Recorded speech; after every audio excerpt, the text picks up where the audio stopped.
Hello and welcome everyone. I'm Anna Deavere Smith. Thank you so much for joining us for the second SigSpace Summit.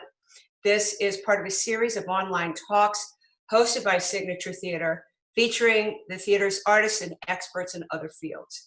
And I'm thrilled to be joined today by Arthur Gianelli. Arthur is the president of Mount Sinai Morningside Hospital in Manhattan and chief transformation officer for the Mount Sinai Health System. Previously, he was the CEO of New Health, a public health organization catering to Nassau County in Long Island. Welcome, Arthur. Thank you. Thank you for having me, Anna, and thank you to the Signature Theater Company for sponsoring this event. Yes, and I will second you on that. It's exciting that Signature is finding ways to stay in the community and be useful to the community right now. Absolutely. You know, I joked when we were sort of, before we came in front of the public here, and said that you look awfully rested for a man who's been saving lives. What's your secret? Well, first of all, I'm not the person on the front line, so I want to make that distinction because I want to say a few things about the frontline workers. I'm a lay executive, meaning I'm not a physician. My background is very different than being having a clinical background. My job, particularly in this kind of a situation, is to be as supportive as possible and as protective as possible of the frontline staff.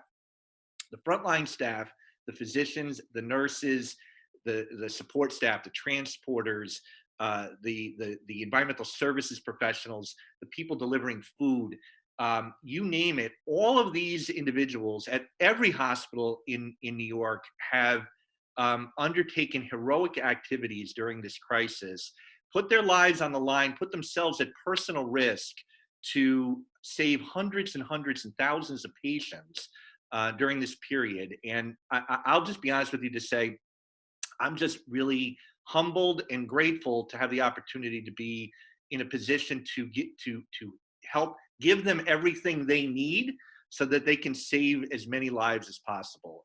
And so the reason maybe I look a little rested is that I'm not the one delivering that kind of care and saving so many lives, but my job is really to make sure that they have the tools they need and that they're protected in their efforts to try to care for our patients. I heard your very inspiring day after Easter speech, which was right as the surge was coming. And at that time, you mentioned that you had lost 132 patients, but you saved 267. What are the numbers about right now? It's about, we're about 600 patients that we've discharged from our hospital, and that's just our hospital, who were COVID positive, who have been discharged either to home or transferred to other facilities. And, about 300 patients, unfortunately, who tested as COVID positive we weren't able to save. But, the reality is that each and every day, our clinicians learn a little bit more about how to care for patients with this really horrible virus.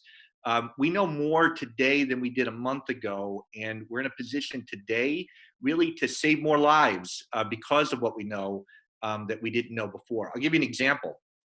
The physicians at Mount Sinai Hospital learned very early on that this virus, amongst many other very odd things that it does, it can from time to time cause clotting. It wasn't that's not typical of a respiratory illness. So our physicians moved very, very quickly to ordering for most of the patients that come in who are COVID positive, some sort of anticoagulant in order to prevent clotting from occurring, in order to reduce the likelihood that somebody might die of a stroke secondary to having COVID, or a heart attack secondary to having COVID. So, it's small gains like that that have helped us to save more and more patients. We still have a lot to learn. We still need a dramatic breakthrough in terms of the therapies that we use, and we still need a vaccine. But the clinicians really have done an extraordinary job learning as much as they can in a very short period of time about how to tackle this virus and help people out better than we were even, again, just a month ago. I would love to talk to you a little bit about leadership and creativity. I'm sure that some of the people who are listening in are fans of the theater, just as you are. And I can only imagine that you're in your job, you have learned a lot about leadership and maybe even revised some of the strong held beliefs you had about it. Yeah, so very much so. I've been a hospital executive now for over 15 years, and I actually teach leadership both at Columbia and at Mount Sinai as part of their graduate programs in health administration, healthcare administration, and public health. So it is very definitely the case that leading through a crisis changes some of your perspective on what's important as it relates to leadership. And I'll give you a couple of examples. I was reading a book called In Extremis Leadership. And this book is written by somebody who is specifically focusing on people who make their professions about leading in dangerous times. In other words, that's all they do. They don't occasionally enter into a crisis. They're always leading in dangerous circumstances. One of the observations that the author of this book had is that when you're leading in a time of crisis, your job is as a leader is not necessarily to increase the energy of your troops, of your team, of your staff, because they're already high on adrenaline. They're already anxious and nervous. What you need to do is be a calming force in the context of the tempest of the crisis, right? And I thought that was a very interesting observation, and it's an observation that I've tried to internalize and utilize as I try to lead my hospital through this crisis. That I want to be a calming force. I want to be a source of reassurance. I want to be somebody who is providing for a stable and safe environment for our clinicians and our staff to be able to do the jobs that they need to do. That's one example. A second example is the need to communicate. We went from intermittent communication to staff, where now I'm effectively doing daily communication to staff in multiple forms. So I do video communication, I do written communication, we do town halls, we do Instagram, we use social media. And what I've found is the diversity of forums matters because different people get their information in different ways. And B, I've gotten multiple people who unsolicited who will indicate to me, I've read your message and this was very important and I felt reassured by this comment, or I like your sense of humor in this particular video that you recorded.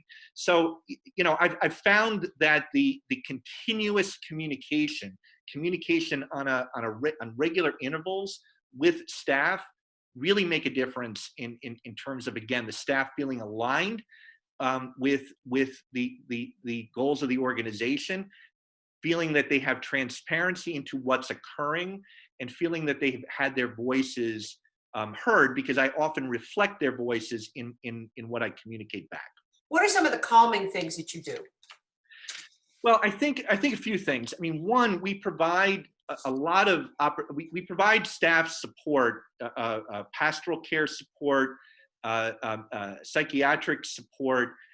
We actually have sort of rest stations for clinicians if they need to come out and they need to just decompress, take a break, get away a little bit from when we're at the peak of the crisis. If you were in an ICU, it was literally maddening, and you would need to escape that just to be able to calm yourself down, get your nerves, get your bearings to be able to go back and care for your patients. So we've provided a lot of those resources and support, and I try to be a calming influence again in how I in how I communicate and in what I communicate, making sure that people understand that regardless of the challenges that we're facing, we're going to get through this. We're going to get through this together, and that we're here for each other. Mount Sinai Morningside, has a really unique culture, and it's a culture that we've invested in over the last several years, and that culture really coalesced and was powerful and it was a powerful support for our staff during this process. I want to talk to you about social determinants because I came across an interview where at that time you said, that's where the action is. And at the same time, you had some, I wouldn't say you were conservative of it all, but you had some reservations about social determinants and how hospitals can intervene. And of course, with COVID, we know that a lot of poor people, a lot of people of color are really getting hit with this. And I also saw that, your hospital is trying to establish centers of cardiology, cardiac surgery, cancer, diabetes, endocrinology, and bariatric surgery and trauma. All of those things do sometimes go along with the people who have the toughest lives. Yeah. So I'm wondering how you're thinking now about social determinants. So that's a really good question, and so I have a couple of thoughts. So number one, prior to the pandemic, there was considerable momentum within the healthcare industry and certainly amongst hospitals to address the social determinants of health, recognizing that oftentimes social determinants impact the health of our patients more than the care we're delivering. That the circumstances within which people live often dictate, the kinds of conditions that they're going to incur and their ability to access care on a consistent basis. So we were very actively involved in work that was designed to try to connect our patients with not only clinical providers of care, but also providers of social services and other supports, so that we were surrounding our patients with the necessary tools to be able to manage and maintain their health. Now COVID hits, so several things. One, as you pointed out, we are definitely seeing that COVID is disproportionately affecting our minority populations, our African-American populations, our Hispanic populations. And that is because the underlying conditions within which our African-American patients are living and our Hispanic patients are living were never fully addressed. And so therefore, folks are coming in with significant underlying health conditions that are inhibiting their ability to battle the disease, or they're living in circumstances which makes it almost impossible to socially distance from one another. Or they're folks that are doing essential work. So they've got to come to work every day. They've got to commute. And therefore, they're exposing themselves to people who potentially are carrying the virus. So these are issues that we are attempting to address now, and certainly are going to try to address as the pandemic wanes here in New York, because again, those underlying conditions are essentially fuel for a future wave of the pandemic if it were to occur. What I'm concerned about, though, is what's left of the organizations that were there in the community pre-pandemic that were essential to helping us to address social determinants. What's happened to our federally qualified health centers? What's happened to our small physician practices? What's happened to our social service organizations that are dependent upon government grants, and the government now doesn't have the money to be able to provide those grants? So one of the things that we're doing right now is literally trying to survey the organizations that we've worked with previously and just figure out, where are they? What happened during this crisis? Are they still around? If they are still around, can they provide the same level of services that they were providing previously? Think about nursing homes, for example, right? The nursing homes have been in the paper because so many people older people have died in nursing homes from the spread of COVID, right? So, we have to really look at what is the ability of our nursing homes now, post-COVID, to actually be able to function the way they did previously, to accept residents, to provide the proper care for residents. I mean, these are major issues, all of which come together to really compromise the ability of the delivery system to properly serve our most vulnerable patients. So I think we at Mount Sinai Morningside, and certainly in the Mount Sinai Health System, need to take an active role in surveying those organizations that are a part of addressing social determinants, see where the gaps are, and then we're going to have to figure out how we're going to fill those gaps over time as the weeks and months progress. Well, I mean, I think that's very interesting. And I mean, a terrible jump is that, when we think of big entertainment, enterprises, studios, Broadway, and so forth, they may have more resources to keep going. And smaller enterprises like off-Broadway theaters are very, very endangered. At the same time, they do a service for culture in this country. And the same with young, new artists, right?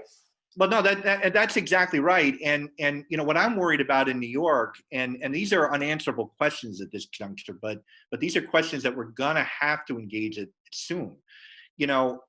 Which of those organizations are going to be able to survive this lengthy delay in terms of the reopening of the economy? What's happened to their employees? So from a healthcare perspective, what kind of insurance coverage do they have? Do they have any insurance coverage? Are they deferring care now because they're scared of coming to the hospital? Are they deferring care because they don't have coverage and they're worried about the bills that might be attendant to going to get care? We at Mount Sinai and the other hospitals are seeing this too. Many of our patients pre-COVID haven't returned. And so, 1 month, okay. But when you're talking about 2 months, 3 months, more than that, now you have to start to work. Forget about the business part of it. There's a business aspect to it, but I'm going to put that aside. You have to legitimately worry about, are people deferring necessary care? Are people worried that they can't pay the healthcare bill? Particularly people with chronic disease. Exactly. There's been numerous studies that have shown, for example, during the crisis, that shown that allegedly that the number of heart attacks and strokes have gone down. Now the question is, did they really go down? Or is it that people who were having a heart attack or had a stroke didn't actually come to the hospital and they died at home? And we're not going to know that until, for a long, long time. But our speculation is that many people simply said, you know what, when I balance this out, I'm too scared to go into the hospital. I'll live with whatever pains I have. And that in many instances, that was the wrong call. And so we're doing a lot of work now to try to encourage people to not put their healthcare off. Well, speaking of healthcare and that, in sort of getting to the bigger picture, some people think that we could come out of this with universal healthcare.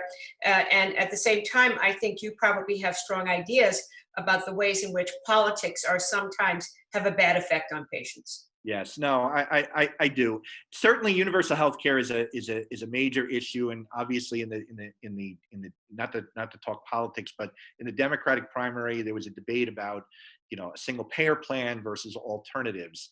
I'll give you my view. My view is that it was very hard to even achieve the Affordable Care Act.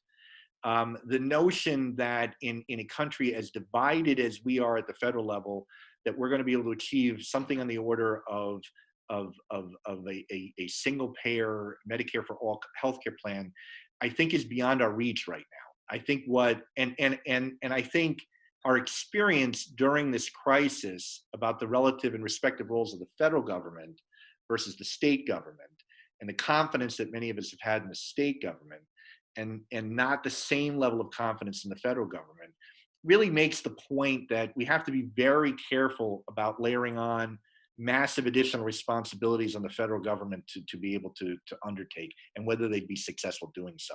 My view is that we need to be in a position where we make the right changes to the Affordable Care Act to truly make coverage affordable, to expand subsidies to people beyond the limits that the Affordable Care Act set, to create a public option, so that if that's a better option for people, they can take it, and to expand Medicaid in those states where expansion did not occur. I think if we do those things, we can come close to universal coverage, and start to get at affordability. There's a lot more work that has to be done. I actually think that the issue of affordability is less a payer issue than it is a provider issue. It's that the providers like my hospital need to do a better job in looking at how we organize our services and spend our money.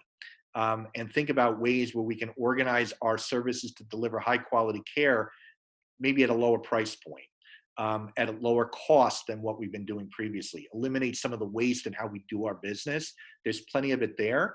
And I think that's the responsibility, frankly, of providers such as hospitals like mine. What kind of people do you talk to think that through? Well, a number.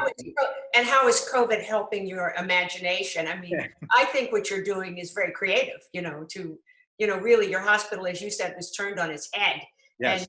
And, right? So how do you, what does this do to shake up what you thought about it before? Yeah, so that's a really good question. So, our dean at the medical school has challenged all of the leaders at the Mount Sinai Health System to really use this as an opportunity to reimagine everything that we do. And I've taken that charge very seriously. So just some examples.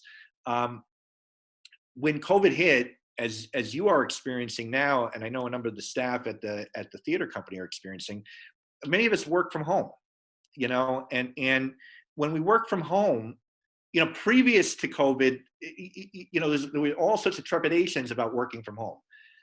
The pandemic hits, all of a sudden, lots of folks are working from home and working fine from home. So one question is, how many people can legitimately telecommute, even if it's for a few days a week, on a permanent basis? There's obvious value to in-person meetings and in-person gatherings. No amount of technology can substitute for that. But somehow we can make the right pathway forward where we really look at how much time do all of our employees actually have to be in the workplace. And why does that matter? If we can reduce the amount of space that we need, that saves money. Mm-hmm. If we save money, that's less than it ultimately costs our patients, just as an example. And that has nothing to do with clinical care. That has everything to do with the cost of space in New York, right? So that's one example. There are others as well. We went from a handful of virtual ambulatory visits, virtual outpatient visits, to I think as a system we're doing like 5,000 a day or something like that. It's a massive number, and people are comfortable with it now. Out in California, Kaiser Permanente in Oregon. I'm sorry, Kaiser Permanente out on the West Coast. Excuse me. 2 years ago, reported that 50% of their visits were virtual. And they have hundreds of thousands, millions of visits, right? So there's no reason why we can't do that. And you can't do a virtual visit for every condition. There's certain things you do have to come in for, but let's separate them out. That makes it more convenient for the patient. That makes it easier for the provider, and it's less costly for the organization. So I think COVID, has certainly inspired some critical thinking on the part of leadership about how can we change our business to reduce our costs to be able to get through this difficult period, but then hopefully beyond this, leverage that into a very different approach to how we deliver care. Yeah, but what's going to happen when you have less buildings and less real estate and hospitals built by famous designer architects? Where the donors going to put their names? No, it's a great question, but you know what? There's always something for the donors to do, right? Yeah. So for example, and yes, I mean, there's still, look, for every office that we're able to consolidate, there's still money that we need to build a new emergency department. And that's not gonna change. What's the interesting things about Mount Sinai and its donors, though, is that the board really stepped up and donated a lot of money really towards research. So they were very interested in supporting the school in its efforts to be on the cutting edge of COVID-related research, and we've done a lot of really good work there that I'm proud to be affiliated with. whether it's the anticoagulant example that You've done some clinical trials, right? Yes. So we are participating in a clinical trial around remdesivir as an example, which was identified by the federal government as having not great benefits, but benefits nevertheless under certain conditions for COVID positive patients. We also participate in a trial around what's called convalescent plasma. And that's where you harvest plasma from people who have developed antibodies, and you take that plasma and you inject it in patients who are newly sick with the virus. We're awaiting results to see whether that intervention has yielded success. But there's a number of other studies that we're involved in, and again, really, really good work on the part of the clinicians. And I'm proud of the fact that the trustees wanted to direct their money towards research that can benefit not just Mount Sinai, but others as well. I have a couple of questions from the public or the viewers. Marco Joe Clate wants to know, can you discuss the potential compromise of personal privacy for the benefit of navigating a public health crisis as we begin to reopen? Yeah, so that's a great question, and there's always challenges, and you have to weigh privacy of patients versus public good or information. In this case, what I think he might be referring to is to the extent that we're going to reopen, one of the things that we're going to need to do is test everyone. And to the extent that we test the population, so test somebody coming into the hospital or test people in the community, and we identify people who have the virus, you then have to isolate and trace and do contact tracing to see who that person interacted with, so that you can attempt to eliminate further transmission of the virus from that particular person. The challenge there is obviously that individual and anybody associated with that individual on a registry and are known to the public health officials. On the one hand, we are still obligated, not to betray confidences as it relates to healthcare. But on the other hand, we need to know that information in order to be able to do the public health work. We have to know who an individual has been in contact with, for example. It's not what we're used to. It's very different, but the need to test and to trace and to isolate, that standard public health response when you have a communicable disease or virus such as this for which you don't have a therapy or you don't have a cure. So in this particular case, it's all we can do. The alternative, honestly, is if you weigh too heavily on privacy, then you can't trace contacts. And if you can't trace contacts, it's very difficult to contain an outbreak of the virus if it were to occur. So I think for this interim period, we have to recognize that we're going to have to give up some privacy in the name of being able to contain the virus, just like we've given up some freedom in the name of trying to contain the virus. It's a balancing act, but it's the price we're going to have to pay to reopen the economy. Did we learn anything from the AIDS pandemic that could help us think about that? So yes, I mean, I think we learned a lot about this sort of contact tracing, how to do it, how to respect people's privacy in that context.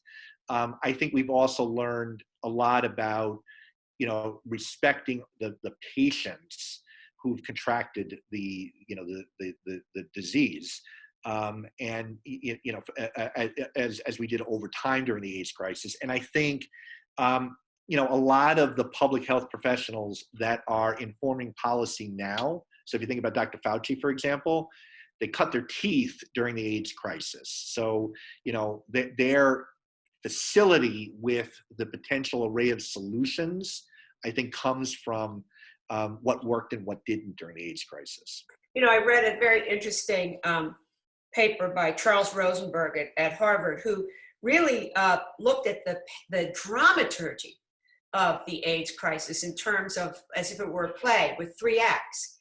If you were to think about COVID in terms of and you're a lover of the theater, of a drama, what act are we in now? In a total of a 3-act play? Yeah. I think we are, that's a great question. I think we are, I'm going to say I'm going to say that we're in Act 2. And let me explain why.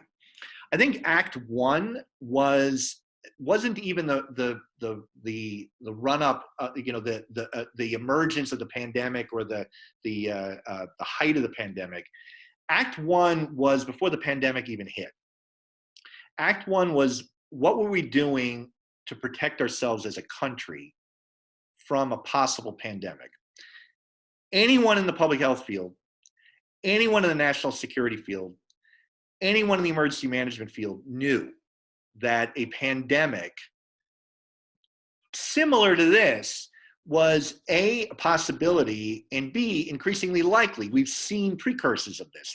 SARS, as an example, H1N1, swine flu, all of those were precursors to this, Ebola, right? And so the first act was what we did to be ready and what we didn't do to put ourselves in the best possible position to protect the country. And so that's what I would call Act 1. Act 2 is the height of the pandemic. That's where we are now. And then I would say Act 3 is going to be that period of time when we're starting to see, from when we start to see real declines in the number of hospitalizations, the number of deaths. So what we're seeing here in New York, but really around across the whole country, that period from there to when we ultimately, hopefully, knock on wood, have a vaccine. Remember, that could be the end of the year, that could be years from now. But I think it's important that Act 1 be understood as what we did do and what we didn't do to prepare ourselves and to protect ourselves as a country from a possible pandemic. Well, I think that's an excellent Act 1, because when you think about it, most drama, other than, some very interesting avant-garde things that may, collaborate across genres and so forth, most dramas are about being unprepared. Yeah. Whether it's a tragedy or a comedy. It's really true. And this drama was no different. This drama was no different. I have another question here from Janie Smulian. I hope I am not messing up her name. Until a vaccine is widely available, Act 3, what best practices will make theater production and theater going a viable endeavor? Great question. And let me say to start that I am as anxious as I'm sure everybody on this broadcast is, that we begin to reopen our economy. But in order to be able to do that, strong public health measures need to be put in place. So let me try to address that question specifically. In the beginning, what would probably happen is that there'll be a limited number of seats sold to productions to allow for social distancing to occur. Hand hygiene will be required. Temperature checks may be required. People may be asked to check their temperature at the door. We do that now for visitors at our hospital.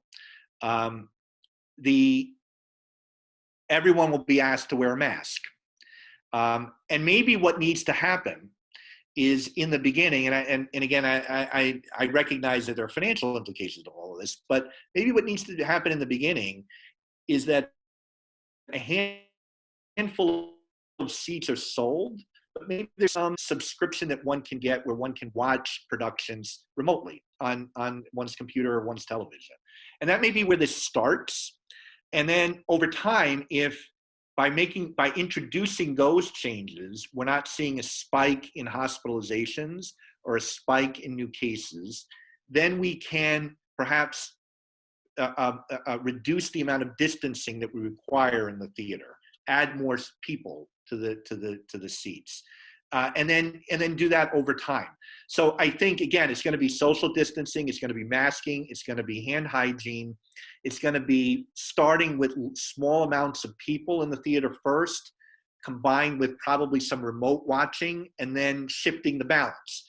Less people watching remotely, more people watching in the theater over time, as we just check ourselves to make sure that these efforts at relaxing some of the social distancing restrictions, relaxing the restrictions on the economy, don't lead to a spike in hospitalizations or a spike in what's going to happen to the actors?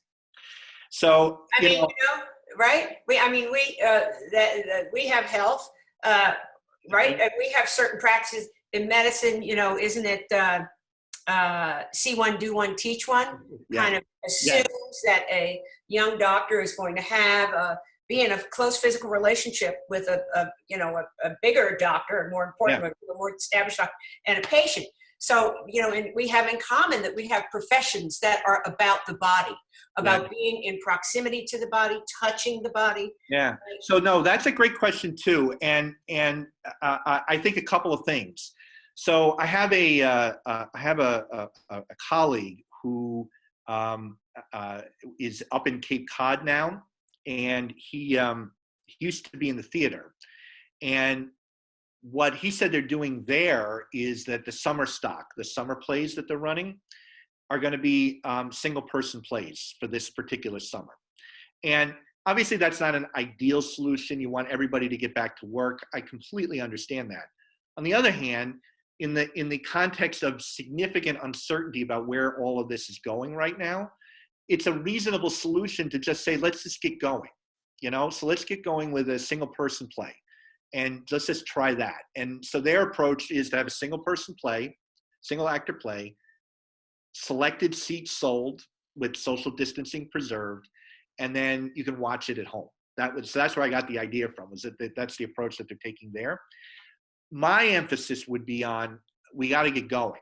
We got to start. I see. Because if we don't, and I understand all the concerns, right? But if we don't start, we're not going to know. We're not going to know what's going to happen. And we're going to be in this constant, is it time? Is it time? Is it time? Well, you were in a situation where you had isn't this interesting? You had to move, right? You had to move. And, would like to wrap up again with that wonderful sort of speech you gave, inspiring speech to the staff on the Monday after Easter, and you used the metaphors of summits and mountains, and about looking out over the zenith, and you could see your way forward. Mm-hmm. So in your case, you had to just move. So leave us with a little bit of wisdom about what it means to just move. What do you lose? What do you fail at? But what do you get? So one of the some of the folks that I work with, they talk about that we shouldn't be in the business of brainstorming.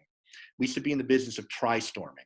Meaning, the idea is sometimes, when you're faced with uncertainty, when you're faced with a lack of knowledge about what the future is going to bring, when you're faced with the challenges that this particular environment is facing us with, where, if we make the wrong move, some bad things can happen.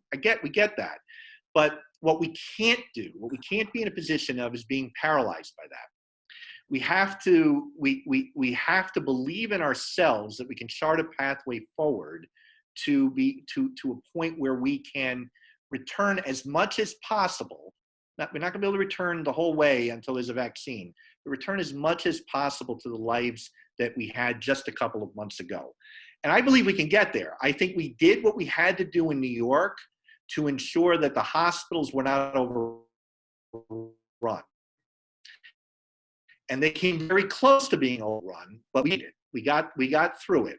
And now we're in a position where we've got to say, okay, now it's not just about the hospitals anymore. It's about all of us. And all of us, have to balance our need to protect ourselves and our need to be safe with the fact that we need to earn money for our families. and we need to be able to move forward with our lives.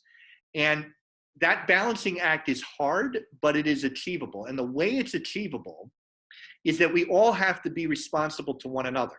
So when we go outside, we've got to wear the mask, even though we hate wearing the mask. And when, you know, we are with each other right now, we got to be a little bit distant, a little bit apart in order to protect each other.